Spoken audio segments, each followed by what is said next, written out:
The crowd was loud in the great arena on Jorak Prime. People from many planets sat in high seats, ready to watch the show. Above the sand pit, huge banners waved in the air. It was the day of the Great Burning. 2 mighty war dragons were chained in the center of the pit. One dragon had bright red scales with black cracks across its body. It was called Hwazan. The other dragon was taller, with black and silver scales that shined. It was called Dalji. Both dragons were famous for killing many enemies in past wars. They had never been defeated. Today, the dragons would burn a prisoner of war, a human. The announcer's voice rang loud through the arena. Today we show the galaxy that humans are weak. They will burn beneath our power. Guards dragged the prisoner forward. His name was Tasik. He was thin. His face was bruised. His clothes were torn. Heavy chains bound his arms and legs.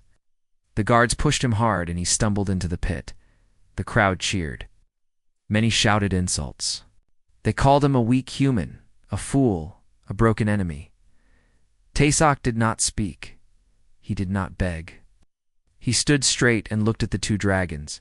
His dark eyes were calm. His lips were cracked, but no fear showed on his face.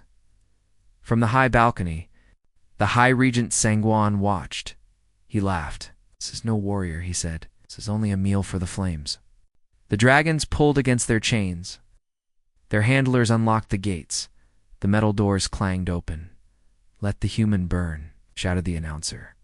The chains that held Tasik dropped to the sand. Hwazan and Dalji moved forward. Fire began to build in their throats. Smoke curled from their nostrils. The ground shook under their heavy steps. Still, Tasik stood still.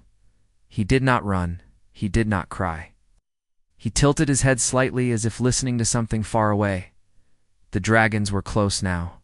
Their mouths opened wide. The crowd leaned forward, ready to see fire and death. Then something strange happened. Tasik whispered a word. It was not loud. No one in the arena understood it. The translators did not catch it. The machines did not record it. But the dragons heard. Hwazan stopped. Its great head tilted to the side. Dalji froze mid-step. The fire in their mouths faded. Their growls fell silent. At first the crowd did not notice. They were shouting and cheering too loudly. But the handlers saw. The guards saw. The dragons were not attacking. Dragons never stopped.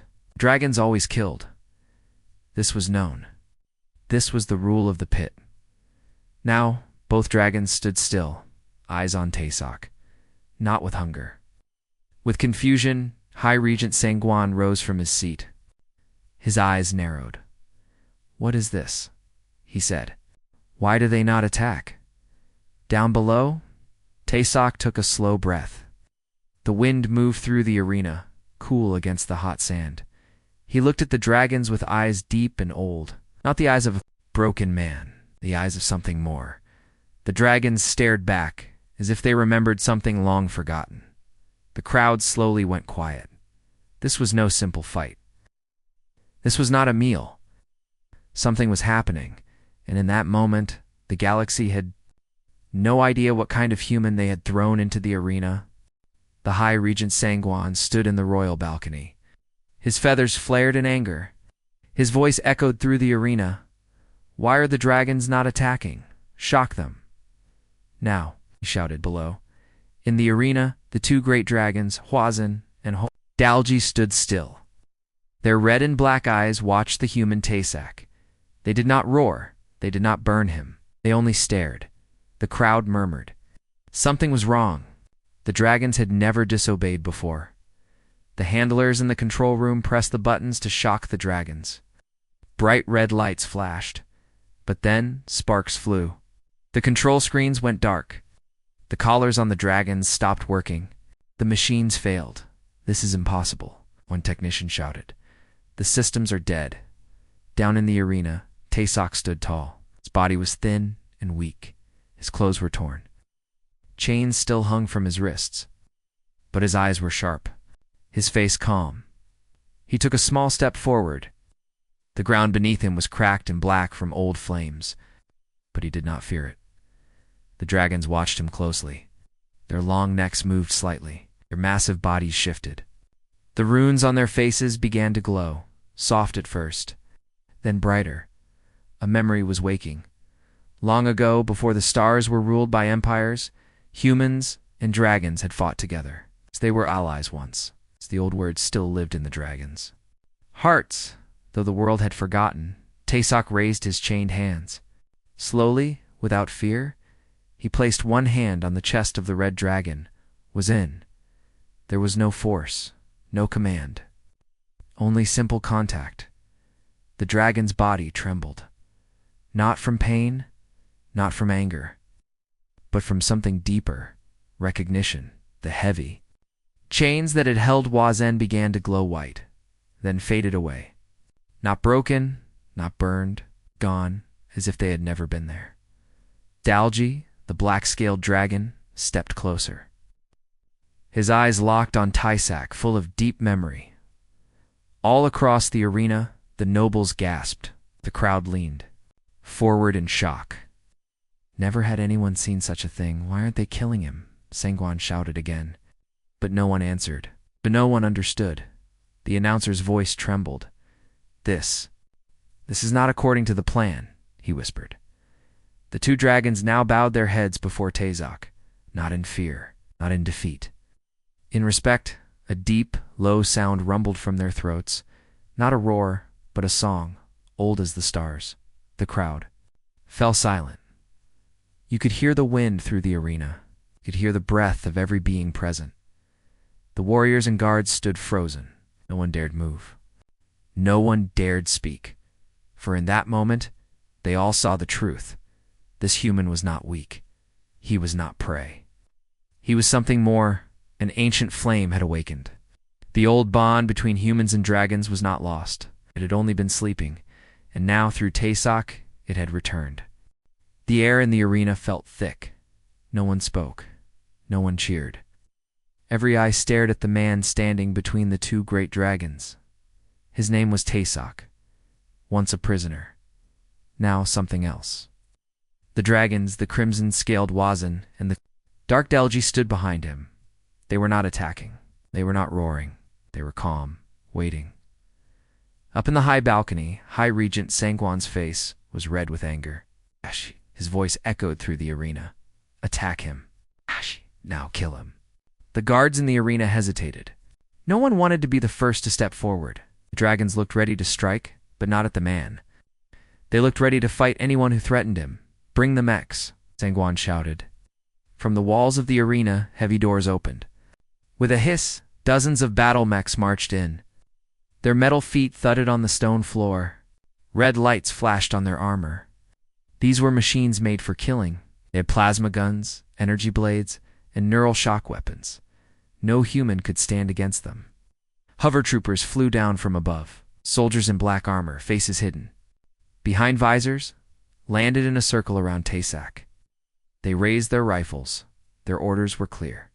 Kill the human. Taysoc did not move. His face was calm. His hands, still chained, hung at his sides. The dragons growled low, smoke rising from their nostrils. One trooper shouted a warning in 7 languages. Stand down. You will be destroyed. But Taysoc did not stand down. He did not run. Instead, he spoke. His voice was soft but clear. One word. It was a word no machine could understand. AI could translate, but it was not meant for them. It was older than the stars. Older than the warlords. It was a word that carried power. As soon as he spoke it, the lights on the battle mechs flickered. The machines stopped moving. Their weapons powered down. One by one, the mechs fell to the ground with a heavy crash, silent and dead. Hover troopers' rifles stopped humming. Their engines failed. They floated for a moment, then dropped to the ground.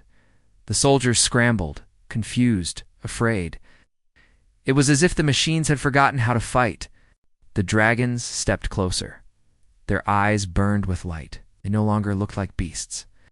They looked like ancient warriors, standing with their commander. High Regent Sangwan stared in shock. His voice shook. What is this? Why won't they fight? Why won't the machines work? No one answered him. The nobles and warlords in the stands were pale with fear. They had thought humans were weak. broken. Now they saw something they could not explain. A young woman in the crowd, her name was Gion, a human slave, whispered to those near her. He remembers. The dragons remember. The old bond is not lost. Taysak raised his head. He looked up at the balcony where the High Regent sat. His voice rang clear through the silent arena. I am the flame you tried to forget. The dragons behind him let out a deep cry. Not of rage, not of sorrow. It was a call, a promise. For the first time in years, hope filled the hearts of the humans watching. They were not alone. They were not defeated. The old strength was returning. The galaxy would remember. The news spread like wildfire.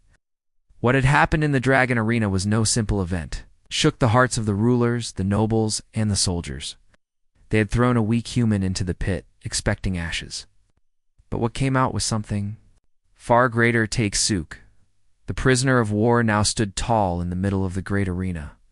His body was still thin, his clothes torn, his wrists still wrapped in broken chains. But his eyes were sharp, steady, ancient. And the two great dragons, was on the crimson, Dalgi the black, stood behind him like loyal guardians. The High Regent Sangwan watched from the Emperor's balcony. His feathers bristled with fear. How can this be? He whispered. His voice trembled. This was not the human they had captured. This was something else. The nobles seated in the highest tiers stared, frozen. They no longer laughed or cheered. They whispered, afraid. The stories of old were returning to their minds, stories of ancient humans who once rode the dragons, who once fought beside them long before the Empire had risen. In the crowd among the common folk, a young human woman named Jayan watched with wide eyes. She had come here thinking this would be another execution, another cruel show of power. But now she saw hope. Her heart raced. We are not weak, she thought. We are not broken. We're not done. The guards and troopers in the arena stood still. Unsure, their weapons had failed. The mechs lay like fallen statues. Dragons growled softly, not in anger, but as a warning. No one dared move. Then Taysak lifted his head. He looked straight at the Emperor's balcony. His voice was steady, calm, but loud enough for all to hear. I am the flame you sought to forget. His words echoed through the silent arena. Every ear heard them. Every heart felt them. This was not the voice of a prisoner. This was the voice of something older than the Empire. The dragons stepped forward with him. Their scales shimmered. Their eyes burned with ancient light. They were no longer tools of the Empire. They had chosen their side. Sangwan stumbled back. His voice cracked. Stop him, he shouted, but no soldier moved. Fear held them still. Taysak began to walk toward the Emperor's balcony. Slowly, step by step, the dragons followed, their heavy feet shaking the ground. The nobles watched in terror. The Empire's power was breaking before their eyes, in the crowd. Lacan whispered to those beside her, Look, humanity still stands. We can rise again. Others nodded. Hope spread among them like a new flame. Taysak stopped at the center of the arena, turned slowly, facing the crowd. His voice rang out once more. We were never your slaves. We are the fire you could not put out. We remember. And now, so will you. The crowd gasped. Across the galaxy, the broadcast spread. Billions of eyes saw it. Billions of hearts stirred. That day, in the heart of the Dragon Arena, a new chapter began. The humans, once thought defeated, rose with new strength. The dragons, once feared, now stood with them. And the rulers of the galaxy knew humanity was back. They had tried to break them. They had failed. The flame had returned.